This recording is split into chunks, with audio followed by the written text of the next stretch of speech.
할렐루야. 잘 지내셨습니까? 날씨가 이제 최고의 더운 날씨가 이렇게 되어지는 것 같습니다. 밤에도 아마 잠을 잘 못 주무시는 분도 계실 것 같고, 또 더워서 낮에도 생활하기가 참 힘들다, 이런 생각을 해봅니다. 어쨌든 건강 유의하시고 하나님이 주시는 힘과 능력으로 또 승리하며 나가는 여러분 되시길 축원합니다. 우리가 지난 시간에 엄청난 놀라운 재앙을 우리가 바로의 왕에게 그렇게 내리는 것을 보게 되었습니다. 오늘 출애굽기 11장과 또 12장 전반부까지의 이야기를 우리가 나눌 겁니다. 지금 하나님께서 이집트 땅에 10가지 재앙을 준비하시고 그동안 이제 9번째까지 다 그 재앙이 나타났습니다. 그리고 이제는 10번째 재앙을 준비하고 계세요. 그런데 이 이집트의 파라오 왕이 재앙이 올 때마다 두 손 들 것 같은데 계속 고집을 부리고 약속을 번복하고 그리고 자기의 뜻대로 하려고 그렇게 행했습니다. 이 상황에 하나님께서 이제 모세를 불러서 10번째 재앙을 내리게 될 것이다. 그러면서 내가 이 재앙을 내리기 전에 하나님이 모세에게 말씀하시는 그 말씀으로부터 오늘 성경이 시작되어집니다. 뭐라고 말씀하느냐? 우리 1절, 2절 한번 읽어보겠습니다. 시작. 여호와께서 모세에게 이르시기를 내가 이제 한 가지 재앙을 바로와 애굽에 내린 후에야 그가 너희를 여기서 내보내리라. 그가 너희를 내보낼 때에 여기서 반드시 다 쫓아내리니 백성에게 말하여 사람들에게 각각 이웃들에게 은금 배물을 구하게 하라 하시더니 아멘. 오늘 마지막 재앙을 예고하면서 몇 가지를 말씀하는데 첫 번째가 이 10번째 재앙이 끝나고 나면 이집트 파라오 왕이 그동안에 절대로 보낼 수가 없다. 너희들 백성들 다 보내지 못할 거다. 이렇게 붙잡고 고집하던 그 왕이 이 10번째 재앙이 끝남과 동시에 제발 너희들 백성 다 데리고 떠나달라. 이렇게 추방하다시피 너희를 내보낼 것이다. 하나님이 그렇게 말씀을 합니다. 두 번째는 왕만이 아니라 이집트 백성들도 이스라엘 백성들에게 금과 은과 폐물을 주면서 노예들이었던 그 이스라엘 백성들에게 안겨주면서 빨리 이 땅을 제발 좀 떠나달라 이렇게 말을 하게 될 것이다 말하고 있습니다. 그러니까 10번째 재앙이 내려지면 재앙 후에 왕과 이집트 사람들 모두가 이스라엘 백성들이 너무나 두렵고 감당할 수 없는 그런 백성이니 제발 여기를 하루속히 떠나달라. 이거 귀한 건 너희들에게 다 줄 테니까 제발 이 땅만 떠나달라. 이렇게 사정하게 될 것이다. 하나님이 말씀을 하시는 거예요. 도대체 10번째 재앙이 무엇이길래, 어떤 재앙이길래, 얼마나 무시무시한 재앙이기에 이 재앙이 끝나면 이런 일이 일어날 것이라고 그렇게 말씀하고 있는 걸까? 10번째 재앙을 소개해 드릴 건데 이걸 먼저 우리가 히브리 원문에 가까운 그 성경을 직역한 그 성경을 한번 읽어드리고 우리가 한번 보려고 합니다. 우리가 가지고 있는 성경과는 표현이 조금 다릅니다. 히브리 원문에 직역을 한 성경입니다. 한번 제가 읽어드리겠습니다. 4절부터 6절 오늘 본문인데 밤중에 내가 이집트 가운데로 들어갈 것이다. 바로의 맞이로부터 맷돌 뒤에 있는 몸종의 맞이 그리고 가축의 맞이까지 죽을 것이다. 이집트 전역에 전무후무한 통곡이 있을 것이다. 하나님이 예고한 10번째 재앙이 뭐예요? 첫째의 죽음이에요. 그동안 많은 성도들이 이 본문을 어떻게 오해했냐 하면 장자의 죽음이다. 이렇게 우리가 늘 알고 있었어요. 근데 지금 히브리 원문에 본 것처럼 장자의 죽음이 아니고 이집트 땅에 살고 있는 모든 생명체의 맞이, 첫 번째의 죽음이다. 이렇게 얘기하는 거예요.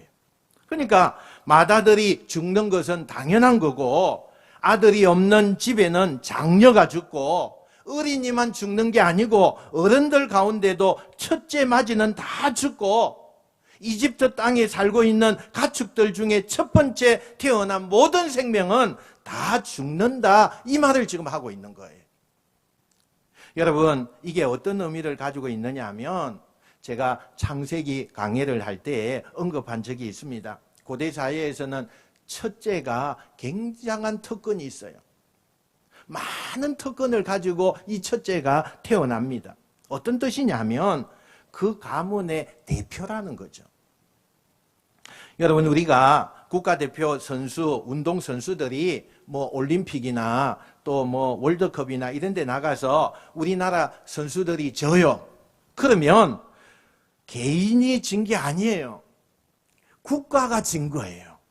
왜냐하면 그 사람은 우리나라를 대표해서 나가서 지금 운동선수가 되었기 때문이라는 거예요. 지금 이 장자의 죽음은 그 가문을 대표하고 집안을 대표하고 모든 그 땅의 대표성을 갖는 게 죽는다니까요. 이거는 엄청난 그 이집트 땅의 큰 재앙이라는 거예요.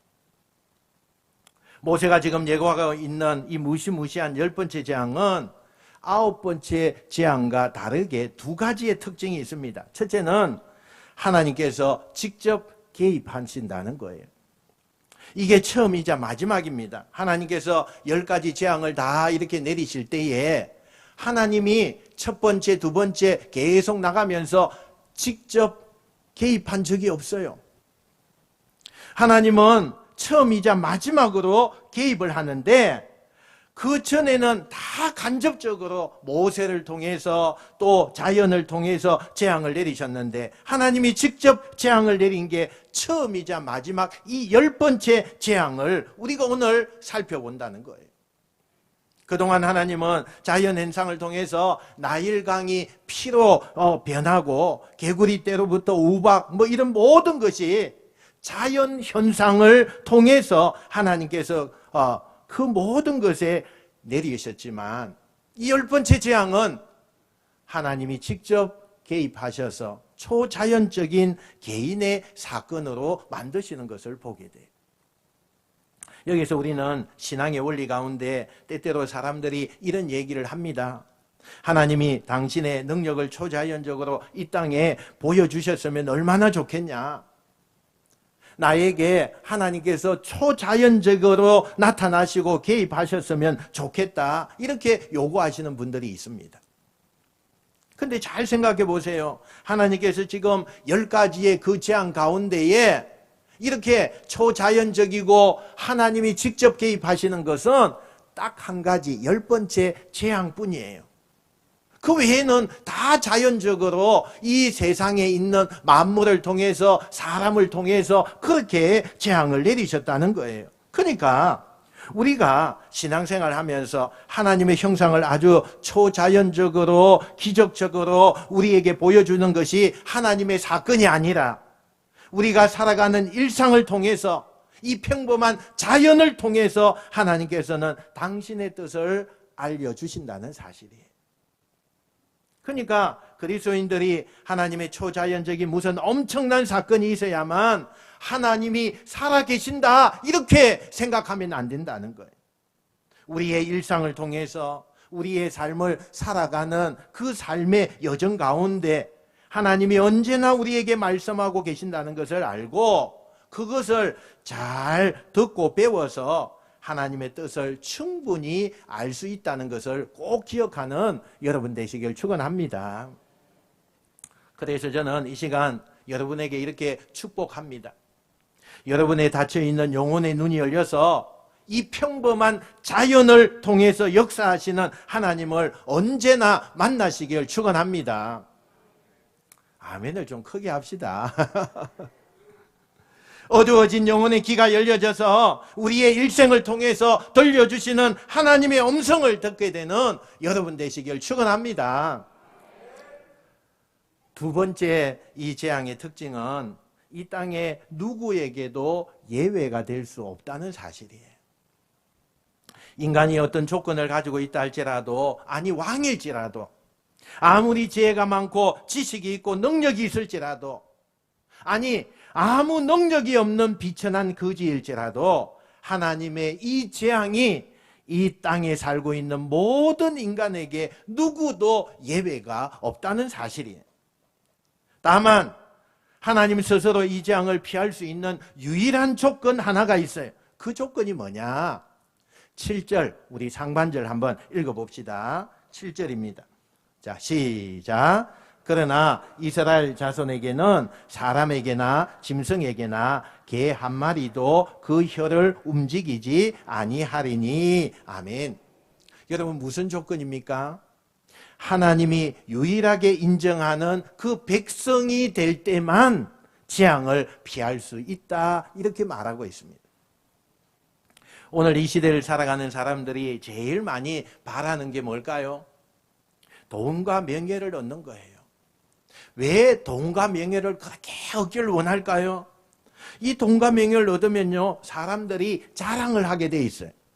그래서 자랑하고 싶기 때문에 돈과 명예를 사람들이 그렇게 원하는 거예요. 근데 여러분, 그런 것에 목매이시면 안 됩니다. 왜요? 이 땅에 살면서 돈과 명예보다 정말 진짜 중요한 것이 뭐냐? 하나님께 인정받는 것. 하나님께 인정받는 백성이 될 때에 유일하게 하나님의 재앙을 피할 수 있다는 사실이에요. 여러분, 우리가 돈이 있으면 뭐하고, 왕이 되면 뭐하고, 지식이 있어 박사가 되면 뭐합니까? 하나님 앞에 인정받지 못하면 누구도 예외 없이 하나님의 심판을 받게 되지만, 하나님의 인정을 받는 사람이 되면 그 어떤 조건과 상관없이 그 사람에게는 하나님이 내리시는 재앙 속에 보호받을 수 있다는 거예요. 이 엄청난 재앙이 예고되자 신하들이 두려워 떨고, 또 두려우면서도 자존심 때문에 안 무서워하는 척하는 이 파라오의 인간의 추악한 모습을 성경이 고발하고 있죠. 이렇게 하나님께서 10번째 재앙이 예고되는데, 왜 하나님이 10번째 재앙으로 첫째가 죽는 이 재앙을 내리신 걸까? 여러분, 어떻게 한번 생각해 보세요.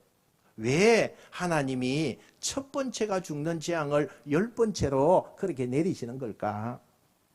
하나님이 재앙을 내릴 때 첫째가 죽는 것보다 더 무서운 재앙도 많이 있을 텐데, 또 무시무시한 재앙들도 하나님이 얼마든지 다 내리실 수 있을 텐데, 왜 굳이 하나님이 10번째 재앙을 첫째가 죽는 재앙으로 선택하신 이유가 도대체 뭘까? 우선은요, 이집트의 신들을 심판하는 의미가 있습니다. 여러분, 이집트 파라오 왕이 제일 자신이 믿는 신이 있다고 그랬죠. 그게 무슨 신이었습니까? 라라고 하는 태양신입니다. 그래서 본인이 뭐 했습니까? 나는 태양신의 아들이다 그랬잖아요. 그래서 자신을 섬길 때는 태양신을 섬기듯이 나를 섬겨라, 그렇게 늘 얘기 왔었거든요. 또 이집트 사람들이 가장 의지하는 신이 오시리스라고 하는 신인데, 이것은 생명과 죽음을 다스리는 신이에요. 또 타우르트라고 하는 신이 있는데, 이건 집을 관장하고 보호해주는 평범한 일상의 신이에요.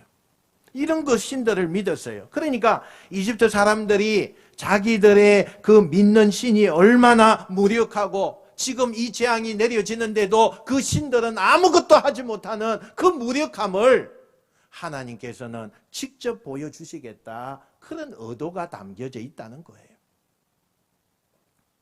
그런데 여러분, 이것보다 사실은 더 큰 의미가, 왜 하나님이 굳이 첫째들을 죽음으로 몰아가서 심판을 10번째 재앙으로 선택을 했느냐?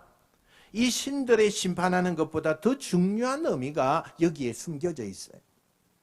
하나님의 진짜 의도가 뭔지를 나와 있다는 거예요. 그런데 이 의도를 알려면 오늘 우리 11장 본문에 봐서는 우리가 잘 모르고요, 다시 1장으로 넘어가야 돼요. 우리 공부한 출애굽기 1장 22절에 가면 무슨 일이 있었느냐 한번 읽어봅시다. 시작. 그러므로 바로가 그의 모든 백성에게 명령하여 이르되 아들이 태어나거든 너희는 그를 나일강에 던지고 딸이거든 살려두라 하였더라. 아멘. 여러분, 우리가 출애굽기 처음 우리가 시작할 때 생각이 나는지 모르겠어요. 여러분, 무슨 일이 있었어요? 이집트 땅에 이스라엘 백성들이 많아지는 것을 두려워한 이집트 왕이 이제는 더 이상 저들을 두면 안 되겠다. 그래서 저들이 아기를 낳을 때에 남자아이가 태어나면 산파들을 시켜서, 산파는 아기 놓을 때 도와주는 사람들 아닙니까? 남자아이다 그러면 나일강에 던져서 죽여라. 이렇게 그 왕이 명령을 하는 거예요. 근데 산파들이 그 명령을 거역하는 거죠. 남자아이가 태어났는데도 죽이지 않는 거예요. 성경은 뭐라고 이야기하느냐? 그 산파들이 하나님을 두려워했다. 이렇게 말을 하고 있어요. 그렇게 안 되니까 강제로 이제 막 법을 만들어서 어떻게 해요? 지금부터 이스라엘 백성들 사이에 태어나는 아기 가운데 남자일 경우에는 나일강에 갖다가 버려서 죽여라. 만약에 이걸 스스로 하지 않으면 군인들을 시켜서 전부 다 나일강에 갖다 버려서 죽이게 될 것이다. 이렇게 이야기를 하는 거예요. 그래서 나일강변에는 아침 저녁으로 그 아기를 잃고 아기를 빼앗기고 아기를 버리고서 흐느끼는 그 부모의 울음소리가 그치지 않았다고 말씀하고 있어요. 그때 자녀들이 그 태어난 아기들을 빼앗기면서 나일강에 죽어가는 아기를 보면서 대부분의 이스라엘 백성들이, 부모들이 뭐라고 하나님 앞에 울부짖느냐? 하나님 뭐 하십니까? 왜 가만히 하나님이 있습니까? 그들의 울부짖음 속에 하나님을 향해 절규하는 거예요. 도대체 하나님은 어디에 계시고 하나님 지금 뭐하고 계시는 겁니까? 하나님 나의 아버지 맞습니까? 왜 가만히 있습니까? 이렇게 하나님께 울부짖으며 부르짖었어요. 이스라엘 백성들이 볼 때 하나님은 아무것도 안 하시고 계시는 것 같아요. 이 억울하고 천일공노한 일이 벌어지고 있는 이 상황을 하나님은 개입하지 않으시고 가만히만 계시고 있는 거예요. 도대체 하나님이 너무 무능하고 하나님이 우리를 사랑하시는 것 같은 이 하나님이 도대체 어디에 계신지 모르는 이 절망적인 상황에서 이스라엘 백성들은 하나님을 그렇게 생각하고 있는 거예요. 그런데 하나님이 그때 정말로 무능하시거나 관심이 없어서 그런 일을 가만히 보고만 계셨을까요? 아니에요. 하나님은 그때 이스라엘 백성들의 피눈물을 보고 계셨어요. 그리고 너무너무 아파하셨어요. 근데 왜 가만히 계셨느냐? 그 이유는 당신의 자녀된 이스라엘 백성들이 당하는 그 슬픔을 언젠가 내가 가장 아름답게 뒤집어 줄 때를 하나님이 기다리신 거예요. 그때 이스라엘 백성들이 이집트 사람들을 이스라엘 백성들이 한을 풀어주기 위해서 그렇게 벌하시고 그렇게 그들에게 하나님이 징계하는 것이 아니라 어느 때에 가장 적절한 때에 가장 하나님이 정하신 그 기간에 하나님이 계획하신 가장 아름다운 그때에 하나님이 그 기회를 기다리고 계셨다는 거예요. 그리고 지금 그때가 된 거예요. 그때가 마지막 재앙을 이집트 사람들의 첫째의 죽음으로 선택하신 거예요. 이스라엘 백성들이 그동안 너무너무 소중한 눈에 넣어도 아프지 않는 그 자녀를 잃고 그동안 흘렸던 그 눈물을 하나님은 내가 그 눈물을 보고 있었다는 거예요. 내가 너희들이 아파하고 있었던 그것을 다 알고 있다는 거예요. 너희들이 얼마나 고통스러워하고 얼마나 괴로워했고 그 아픔과 슬픔을 내가 공감하고 있다는 거예요. 그리고 이제는 내가 대신 내가 나가서 싸우게 될 것이다. 이 하나님의 마음을 보여주고 싶어서 하나님이 10번째 재앙을 이집트 땅에 살고 있는 첫째 죽음으로 선택하셨다는 거예요. 여러분, 우리가 믿는 하나님은 우리가 그냥 우리를 자녀로 부르시고 뭐 아무것도 안 하시는 그런 하나님이 아니십니다. 늘 우리를 지켜보시고 필요에 따라 그 필요를 채워주시고 하나님의 때를 따라서 우리를 도우시는 진짜 아버지가 우리 하나님이십니다. 할렐루야. 이런 아버지를 두셨던 예수님은 우리에게 이렇게 당부하고 계세요. 마태복음 6장 31절 32절 말씀 같이 한번 읽어봅시다. 시작. 그러므로 염려하여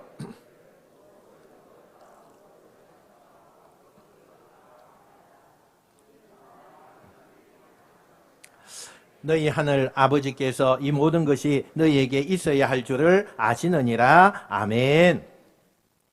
때때로 우리는 신앙생활 하면서 하나님이 침묵하실 때 너무 답답함을 느껴요. 나는 이렇게 다급한데 하나님 도대체 어디서 무엇을 합니까? 나는 이렇게 고통스러운데 하나님 왜 나에게 도움의 손길이 오지 않습니까? 원망스러울 때가 있어요.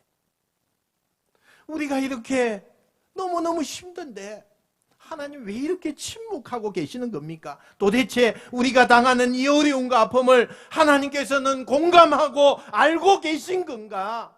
우린 그런 질문을 할 때가 종종 있습니다.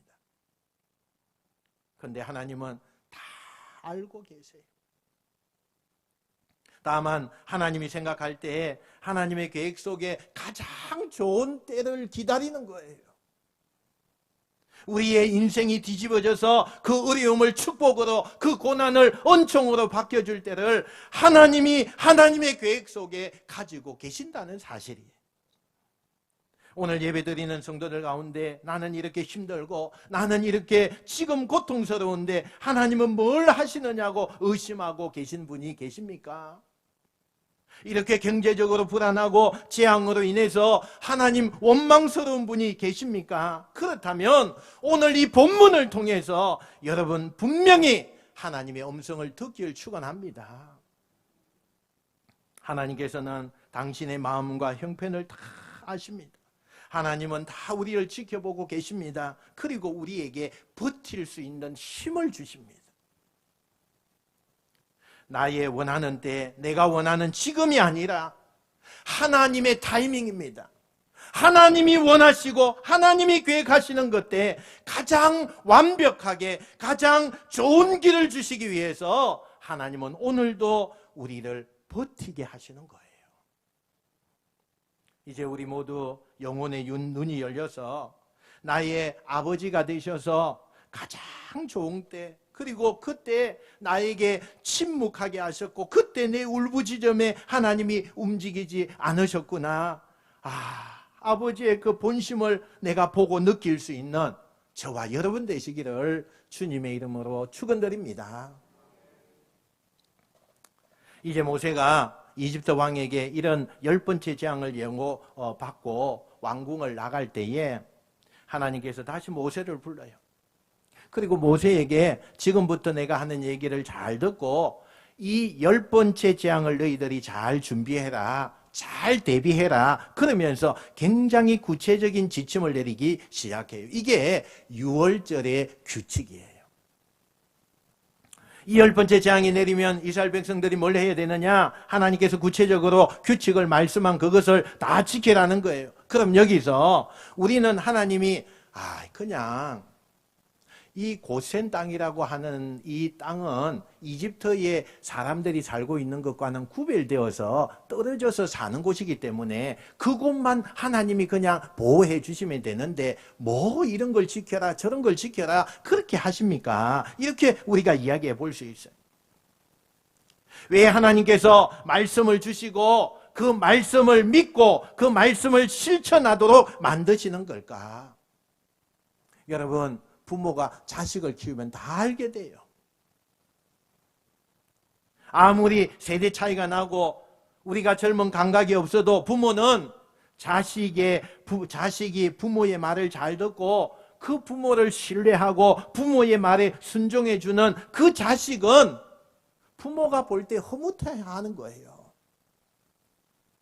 아무리 자식이 똑똑해도 부모가 걱정하고 부모가 하는 이야기를 한 귀로 듣고 한 귀로 흘러버리는 정말 부모를 무시하는 그 자식보다는 엄마의 이야기를 들어주고 아버지의 이야기를 들어주고 부모가 하는 이야기를 정말 귀를 기울이고 당부하는 대로 살아가는 자녀가 부모에게 고마운 자녀가 되는 것처럼 하나님의 마음도 똑같다는 거예요.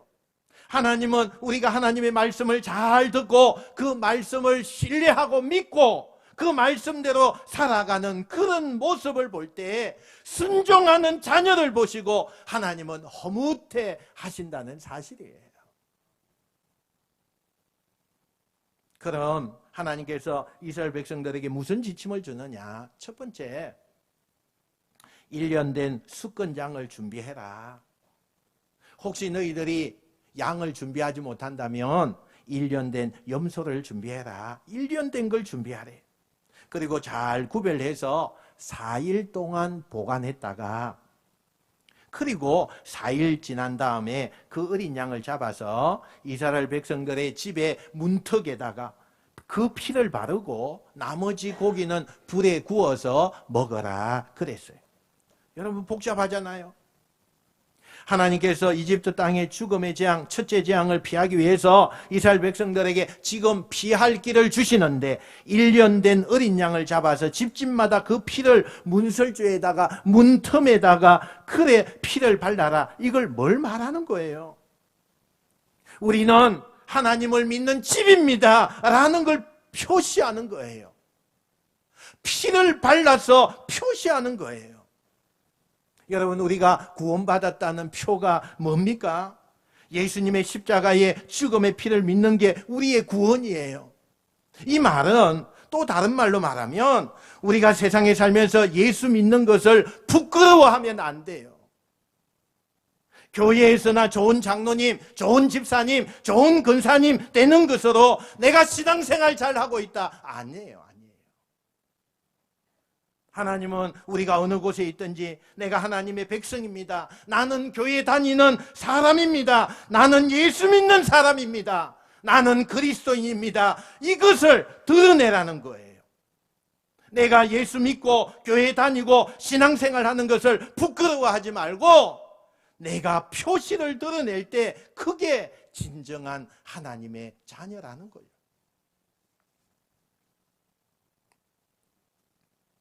아직도 집 대문에 교패가 없는 분이 있습니까? 교패 가지고 가서 붙이세요. 집에 들어가면 가장 좋은 거실에 교회가 주는 달력을 늘 걸어 놓으세요. 그래서 누가 오든지 대문에서부터 우리 집에 들어와서 이 집은 하나님의 백성이구나, 이 집은 예수 믿는 사람이구나, 택배 기사가 오든 경비실 아저씨가 오든 누가 오든지 간에 이 집은 예수 믿는 집이구나라는 것을 드러내는 삶, 이것이 재앙을 피하는 첫 번째 조건이라는 거예요. 그런데 그 양을 꼭 구워서 먹어라 그랬어요. 날걸로 먹을 수도 있고 삶아 먹을 수도 있을 텐데 왜 구워 먹으라고 했을까? 이건요, 하나님께서 그 백성들을 사랑하는 마음으로 배려하는 거예요. 날 것은 건강에 좋지 않을 것이고 삶을 것은 시간이 많이 걸릴 거예요. 지금 이스라엘 백성들이 이 10번째 재앙이 끝나면 하나님의 계획대로 이집트 땅을 빨리 떠나야 되는데 혹 건강이 좋지 못하여서 아니면 시간이 지체되면 떠나는 것이 느려지기 때문에 그런 것을 예방하기 위해서 고기는 반드시 불에 구워 먹어라 라는 그 지침을 주는 거예요. 그러면서 그걸로 끝나지 않고 이 고기를 먹을 때에 너희가 손이 덜 가는 썬 나물과 누룩이 없는 빵, 아주 맛이 없는 빵이에요. 빵은 빵인데 맛이 없는 그런 전혀 맛없는 빵, 그리고 나물도 너무 써서 정말 평소에는 먹을 수도 없는 그런 것을 고기와 함께 먹어라. 그리고 먹을 때 어떻게 먹느냐? 짐을 다 싸가지고 그 보따리를 어깨에 메고 등에 메고 손에 들고서 떠날 준비를 하면서 먹어라. 아예 하나님께서 언제 어떻게 어떤 모양으로 먹어야 되는지에 대해서 그렇게 다 설명을 해 주었어요. 그리고 마지막에 뭐라고 말하느냐? 그 다음날 아침이 됐을 때 어제 먹던 그 고기가 남으면 싸 가지고 가지 말고 반드시 그 자리에서 불태워 버려라 그랬어요. 뭐가 이렇게 복잡해요, 하나님? 이스라엘 백성들, 내 백성들을 하나님께서 보호하시고 지키고 인도해 내는데 왜 이렇게 하나님 복잡하게 만들었느냐는 거예요. 이게 하나님의 섬세한 배려거든요. 남은 음식을 가지고 가지 말고 다 불태워라 했을 때 그 의미는 딱 이거예요. 내가 너희들에게 필요한 것을 공급하고 책임져 줄 테니 너는 이 시간 이후에 먹는 거, 잠자는 거 다 염려할 필요 없다. 내가 다 책임진다. 이스라엘 백성 중에서 지금 이집트를 떠나는데 이제 가나안을 향해서 광야로 나가야 되는데 혹시 먹을 것이 떨어지면 어떻게 하지? 비상식량이라도 내가 좀 구해서 그렇게 가지고 가야 되지 않을까? 몰래 숨겨서 자기들이 욕심껏 먹을 걸 보따리에 막 챙겨가면 여러분 보따리가 많아질 거 아니에요. 그러면 걸음걸이가 느려지게 되고 개인적인 자기 욕심과 자기 혼자 살겠다는 그런 의도가 비쳐서 공동체가 하나가 될 수 있겠습니까? 그래서 하나님께서 먹는 거, 입는 거, 마시는 거, 잠자는 거 그 모든 것은 내가 책임진다. 내가 책임질 테니까 이 시간 이후에 너희들 떠나라. 오늘 우리들 가운데 앞날을 걱정하면서 도대체 난 어떻게 살지? 나이 먹을수록 난 누굴 의지하지? 이렇게 불안한 세상일수록 내가 뭘 의지하면서 살 수 있지? 그래서 불안하니까 사람들이 더 많이 가지려고 해요. 빚을 내서라도 젊은이들이 영혼까지 탁탁 들어가면서 지금 주식을 투자하고 있고 빚을 내서라도 집은 한 채 있어야 된다. 그래서 불안하니까 사람들이 그걸 위해서 애쓰는 거예요. 못 믿는 거예요. 뭔가를 지고 있어야 된다는 거예요. 저와 여러분의 모습도 다르지 않아요. 우리 하나님의 자녀라고 말하면서 우리는 문득문득 불안과 두려움을 느껴요. 그래서 우리가 하나님을 등지고 세상을 바라보면 어떻게 살아야 될까? 어떻게 자식을 키우고 우리도 남들처럼 살아갈 수 있을까? 이런 근심 때문에, 걱정 때문에 우리가 잠 못 이룰 때도 많이 있잖아요. 그건 오늘 성경이 이스라엘 백성들에게 말씀하시는 진짜 아버지를 우리가 오해하고 있는 거예요. 오해해요. 오늘 하나님 아버지가 우리에게 말씀하세요. 무엇을 먹을까? 무엇을 입을까? 무엇을 마실까? 염려하지 말라. 내가 너의 필요를 채울 것이고 내가 너의 자녀의 인생을 인도할 것이고 너의 앞길을 예비하리라. 할렐루야. 이제 하나님께서 이렇게 구체적인 지침을 주고 뭐라 그러세요? 이것을 너희들만 지키지 말고 너희들이 지킨 다음에 너희 후대들에게, 너희 자손들에게 영원토록 이 규칙을 이맘때 지켜라 라고 해서 이스라엘의 3대 절기 유월절이 생기는 거예요. 이제 오늘 설교를 정리하면서 마지막으로 여러분에게 나누고 싶은 게 있어요. 10번째 재앙에 대한 이 지침을 내리시면서 하나님께서 어린 양을 준비해라. 1년 된 어린 양을 가장 아름다운 양이거든요. 1년 되었을 때 양은 가장 아름다울 때예요. 그걸 하나님을 위해 준비해서 4일 동안 그 양을 보관했다가 구별했다가 그랬어요. 왜 나흘이었을까요? 내일 쓸 거면 하루 전에 준비하면 좋잖아요. 근데 왜 하나님께서 굳이 나흘을 구별하라고 하셨을까요? 첫 번째는 이스라엘 백성들에게 이 유월절이라고 하는, 여러분 유월절 이게 무슨 뜻입니까? 한문으로 우리 한글 성경은 되어져 있었는데 이 유자라는 것은 너멀 유자예요. 월자도 너멀 월자예요. 절자는 마디 절자예요. 그래서 유월절이에요. 그 말은 뛰어넘는다는 뜻이에요. 유월절 그러면 우리가 잘 모르잖아요. 그래서 성경은 영어 성경에 보니까 뭐라고 적혀 있느냐? 패스오버라고 되어져 있어요. 위로 넘는다는 거예요. 죽음의 사자가 이스라엘 백성들의 집을 넘어간다, 그런 얘기예요. 이게 유월절이에요. 여러분에게 유월절의 축복이 넘쳐나는 이 한 해가 되시길 축원합니다. 이 땅의 재앙이, 이 땅의 근심이, 이 땅의 슬픔이 예수 믿는 여러분의 가정을 뛰어넘길 바라고, 여러분의 자녀와 여러분의 인생길에 그런 세상에 쓸데없는 근심과 도전이 뛰어넘게 되기를 주님의 이름으로 축원드립니다. 여러분에게 유월절의 이 축복이요, 넘쳐야 돼, 넘쳐야 돼.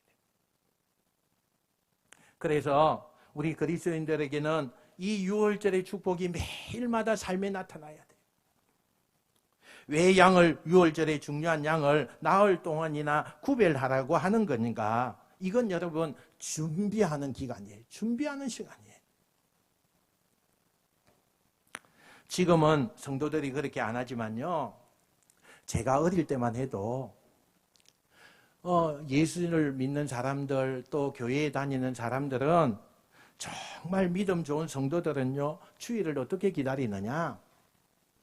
일주일 내내 주일을 위해서 안 입던 옷, 주일날 입어야 될 옷, 그걸 꺼내서 다리미질로 다리고, 그 다음에 또 꺼내서 혹시 또 그 옷이 구겨진 것이 없는지 또 살펴보고 또 다려놓고, 헌금을 준비하는데 옛날에 지폐가 세 돈이 있었습니까? 그러니까 이 지폐를 딱 펴서 손수건을 그 위에 얹고 다리미로 그 종이 지폐를 다리는 거예요. 그래서 빳빳하게 만들어서 준비하는 거예요. 여러분, 이게 뭡니까? 구별하는 거죠. 구별하는 거. 제가 아는 어떤 분은 대표기를 맡으면 그 주간은 새벽에도 빠지지 않고 금식해요, 금식해. 어떻게 하나님 성전에서 내가 대표기도 하려고 성전에 올라가는데 대충 써가지고 올라가서 이거 잘했다고 할 수 있느냐? 두렵고 떨리는 마음을 가지고 그 주일을 위해서 기도 2, 3분을 하기 위해서 한 주간 동안 며칠을 금식하고 올라가는 거예요. 주일을 그냥 준비하는 게 아니에요. 얼마나 주일이 오기까지 정성을 다해서 준비하는지 몰라요. 여러분, 제가 설교 준비할 때 얼마나 설교 준비하시겠어요? 정말 뼈를 깎는 아픔을 가지고 준비해요, 여러분. 우리 찬양대 교사들, 헌신자들, 여러분, 헌신은 특권입니다. 찬양은 희생이 아니에요, 여러분. 특권입니다. 하나님의 예배에서 하나님을 찬송할 수 있는 지파로 여러분들에게 특권을 주신 거예요. 여러분, 늘 준비된 예배자가 되시고 준비된 하나님의 사람이 되시기를 주의 이름으로 축원드립니다. 두 번째, 어떤 뜻이 있느냐? 이 막대목은 바리오 왕에게 회개할 수 있는 마지막 기회를 4일 동안 주시는 거예요. 지금 모세가 이집트 땅에 마지막 10번째 재앙이 임할 거라고 예고한 지가 4일이 지나서 재앙이 시작이 됩니다. 그러면 그 4일 동안 이집트 왕이 무섭든지 두렵든지 어떻게 해서 이제라도 회개하고 이스라엘 백성들을 풀어주면 어떻게 됐을까요? 하나님께서는 그 땅에 재앙을 내리지 않았을 거예요. 그럼 죄 없는 이집트 백성들이 첫째가 죽지도 않는 그런 일이 일어났을 거예요. 왜 4일을 주시는 거냐? 하나님은 끝까지 이스라엘 백성들만 사랑하시는 게 아니에요. 파라오 왕에게도 악인이지만, 정말 못된 왕이지만 그에게도 회개하고 돌아올 기회를 주고 있는 거예요. 이 복음은 하나님 앞에 용서받지 못할 죄인이 없다는 것을 말씀하고 있습니다. 우리가 판단하면 안 돼요. 저런 사람은 교회에 오면 안 된다는 거예요. 저런 사람은 예수 믿을 자격도 없다는 거예요. 저런 사람은 우리 교회 공동체에 오면 안 된다는 거예요. 그러시면 안 돼요, 여러분. 누구라도 하나님은 그 사람이 회개할 기회를 주시는 분이에요. 아무리 못된 자식이라도 부모가 끝까지 기다리듯이 그동안 아무리 잘못 살았더라도 진심으로 회개하면 하나님은 용서해 주시는 거예요. 혹시 너무 지나치게 자신을 자책하는 분이 계실지 모르겠어요. 과거에 잘못 살아온 자신을 돌아보면 나 같은 사람에게 무슨 기회가 있을까 이렇게 생각하시는 분도 계실 수 있어요. 하나님은 지금도 여러분이 하나님 앞에 돌아오길 원하고 계세요. 나의 죄악을 하나님 앞에 회개하길 원하고 계세요. 하나님은 우리가 하나님 앞에 엎드리는 것을 원하고 계세요. 그리고 진심으로 아버지를 아버지라고 부르기를 원하고 계세요. 그때부터 여러분의 인생은 회복되는 줄 믿습니다. 저는 오늘 설교를 마무리하면서 우리가 이렇게 중얼거렸으면 좋겠어요. 중얼거리듯이 우리 한번 따라 합시다. 하나님이 나의 아버지여서 참 행복합니다.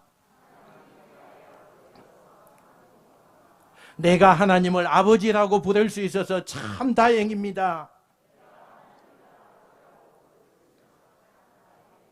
여러분, 우린 좋은 아버지를 뒀습니다. 우리는 너무나 좋은 아버지가 있습니다. 그 무한한 사랑을 가지신 하나님 아버지를 참된 아버지로 기억하고 여러분이 준비하고 회개하여서 출애굽하고 일어서고 회복되는 역사가 여러분의 삶에 나타나시기를 주님의 이름으로 축원드립니다. 축원드립니다.